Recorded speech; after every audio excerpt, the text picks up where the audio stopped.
નમસ્કાર મિત્રો, ગુજરાતી વાર્તા સાંભળવા માટે આવ્યા છો? ચાલો આપણે વાર્તાની શરૂઆત કરી। આજે સવારે જયની આંખોમાં કંઈક અલગ જ વાત હતી। તે જ્યારે સચિનને મળતો ત્યારે હંમેશા મઘમઘાટમાં દેખાતો, પરંતુ આજે કંઈક ખાસ લાગણીઓ હતી, જેમ તે એક અનોખું દ્રષ્ટિ સાથે જોઈ રહ્યો હતો। સચિન, જે સાવ એક આરામદાયક જીવન જીવી રહ્યો હતો, તે આજે વિચારતો હતો કે શું આ બધું ખરેખર મહત્વનું છે। જયની પાસે એક સ્વચ્છ પ્રેમ હતો, પરંતુ તેને ક્યારેય એ પ્રેમ બહાર મૂકવાનો મોકો મળ્યો ન હતો। પરંતુ આજે જયની અને સચિન વચ્ચે વાતચીતનું એક નવું દૃષ્ટિકોણ ખુલ્લો થયો। તમારી પાસે કેટલી મક્કમ ધૈર્ય છે, જય, સચિને કહ્યું।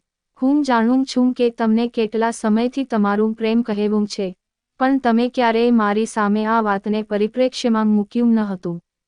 જયને થોડું હસી આવી અને એ હળવો હમણાં દયાળુ રીતે જવાબ આપ્યો, પ્રેમ એટલું સરળ નથી।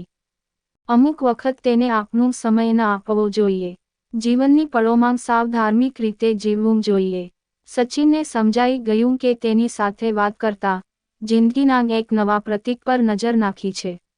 આ સહેજે પ્રેમ એક નવા અવતારમાં પ્રસિદ્ધ થયો હતો, જે સ્વાભાવિક અને આરામદાયક લાગણીથી ભરપૂર હતું। હવે શું? સચિન પૂછ્યો। હવે આપણે એકબીજાને વધુ સારી રીતે સમજવાનો પ્રયત્ન કરીશું।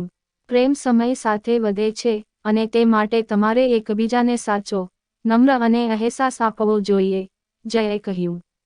આવી રીતે જય અને સચિનનો પ્રેમ એક નવું પ્રગટતો સફર તરફ આગળ વધતો રહ્યો। જ્યારે સચિન અને જય એકબીજાને વધુ સારી રીતે સમજવા માટે પ્રયાસ કરવા લાગ્યા, ત્યારે તેમની વચ્ચેના સંબંધમાં એક નવી તાજગી આવી। બંનેએ એકબીજાને ખુશ રાખવાનો નવો ધોરણ સેટ કર્યો। સચિન જયના સાથને વધુ ઊંડી રીતે જાણી રહ્યો હતો। જયની નજરોમાં એવી કોઈ વાત હતી, જે એને પોતાને પણ નવું અનુભવવું કહી રહી હતી।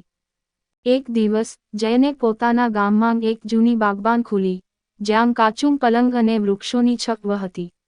તેના મનમાં એક વિચિત્ર અનુભવ હતો, જ્યાં સુધી તે ન હતો, તે પ્રેમની સફર નહીં હતી। તે બાગબાનમાં કચકચાટ કરતી પતંગી અને પંખીઓના ગીતો સાંભળી રહ્યો હતો। તમારા જીવનમાં એવી મીઠી મહેનત છે, જય, સચિને કહ્યું। તમારા મનમાં સત્યનું મર્મ છે, તમે જે કરવા છો તે કરો। હું તમારો સાથ આપતો રહીશ। જય મૌન રહ્યો, પરંતુ એની આંખો સામે એક જુદો જ દુર્લભ ભાવ હતો। તે આદરથી બાંધેલા નયનોથી સચિનને જોઈ રહ્યો હતો। તમે મને જોઈને આગળ વધો છો, પરંતુ તમે જાણતા નથી કે હું કેટલાય સમયમાં અહીં સુધી આવી છું। આ સંજોગો અને પડકારોનો સામનો હું કરતો રહ્યો છું, પરંતુ હવે તમને મળ્યા પછી મને લાગ્યું કે હું બધું છોડી આપું છું, અને તમારા સાથ આગળ વધું છું, જયે કહ્યું। સચિનને એ વાત ખરેખર જરા એક નવો અનુભવ આપી। તે એ સમજવા લાગ્યો કે પ્રેમ મૌન વાતો, પરિસ્થિતિઓ અને અહેસાસોથી જ બની શકે છે। પ્રેમના માટે શબ્દોની જરૂર નથી, જય। તમારો આ અહેસાસ, તમારો સમય, તમારું સાથ એ બધું છે જે હું જિંદગીમાં ઈચ્છતો હતો। હું તમારી સાથે છું। જયના ચહેરા પર એક ખુશીનો ડગલો આવ્યો। એણે સચિનને હાથમાં હાથ મૂકીને કહ્યું, હવે અમે એક સાથે આગળ વધતા જઈશું, એકબીજાને સંપૂર્ણ રીતે સમજીને અને પ્રેમથી જીવતા। આ રીતે સચિન અને જયનો પ્રેમ એક પવિત્ર, નિષ્ઠાવાન અને સહજ રીતે આકાર લેવા લાગ્યો। તેઓએ એકબીજાને એવી રીતે પ્રેમ કર્યો, જે બંનેના માટે હંમેશા યાદગાર રહ્યો। સ્ટોરી સાંભળવા માટે ચેનલને સબસ્ક્રાઇબ મિત્રો, ધન્યવાદ।